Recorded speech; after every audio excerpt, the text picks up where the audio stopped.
Torture dungeons where victims are mutilated with surgical tools, beaten with hammers and shocked with electricity are being run by Putin's thugs in war-torn Ukraine, civil rights groups claim. Chilling photographs allegedly show the dank basements used as secret prisons for those who are held captive by Russia-backed rebels and the mercenaries that fight them. It is claimed more than 200 people, including civilians, are being held in the barbaric facilities inside former nuclear bunkers in eastern. They are allegedly being run by Kremlin-backed Ukrainian separatist forces in the so-called Donetsk People's Republic and the Luhansk people known as the war in Donbas. The conflict has raged since 2014 and left the former Soviet state split in half, with 13,000 people dead and some 1 million forced to flee. One vile dungeon is said to be the playground of a vicious torturer known as the Maniac, who uses a surgeon's kit to mutilate. The Maniac's identity was revealed by Justice for Peace in Donbas, an alliance of 17 Ukrainian human rights organizations, and the Center for Civil Liberties, CCL, based in Kiev, told The Sun there are presently 267 people, including 226 civilians, locked up in these dungeons without facing. Prisoners have also told of the horrific torture they suffered in the prisons.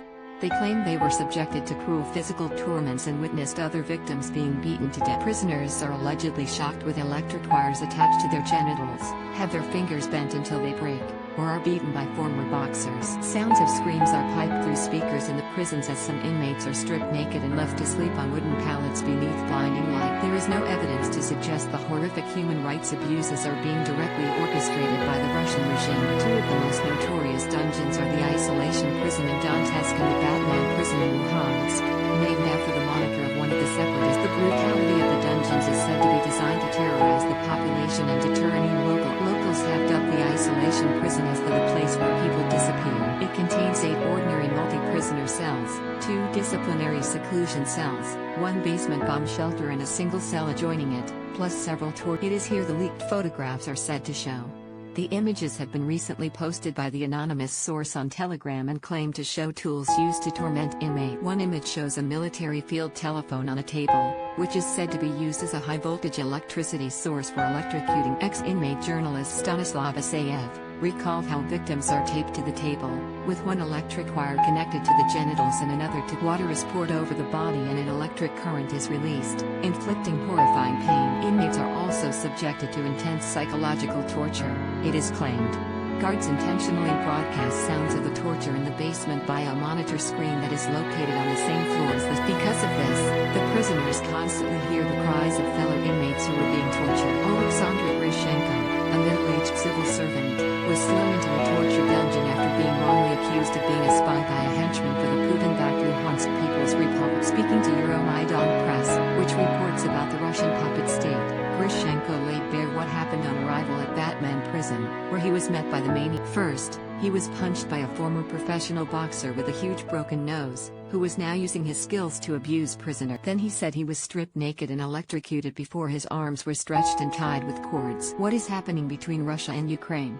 Russia and the Ukraine have remained technically at war since 2014. The conflict was triggered by the Ukrainian Revolution, when an uprising overthrew the pro-Russian government of Viktor Vladimir Putin's forces annexed the region of Crimea from Ukraine in a move which was widely condemned by the West. The conflict then spiraled when pro-Russian groups in eastern Ukraine then took up arms against the state. Russia gave their backing the separatist forces which formed breakaway republics in Donetsk and Luhansk. Putin's forces then launched a military incursion into these regions as they gave their support to the Almost 7 years have now passed and the war in Donbas remains at a stalemate. Just last week the US and Europe accused Russia of blocking solutions to try to finally end the conflict. Russia must immediately cease its aggression in eastern Ukraine and end its occupation of Crimea, said US diplomat Rodney Hunter. We call on Russia to withdraw its forces from Ukraine, cease its support for its proxies and other armed groups and implement all of the commitments it made under the It was then the Maniac, real name reportedly Serhiy Konoplitsky, entered with a piece of plastic pipe which he used to inflict. Grishenko said the tormentor's accomplice then grasped his right index finger with his palm and began to bend it gradually towards the back of the hand to break it. He said,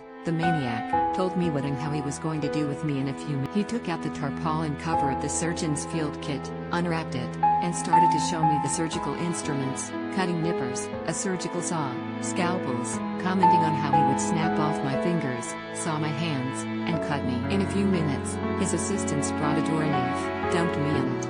My left arm." The maniac started to make a surgical saw cut between the fingers horrendous.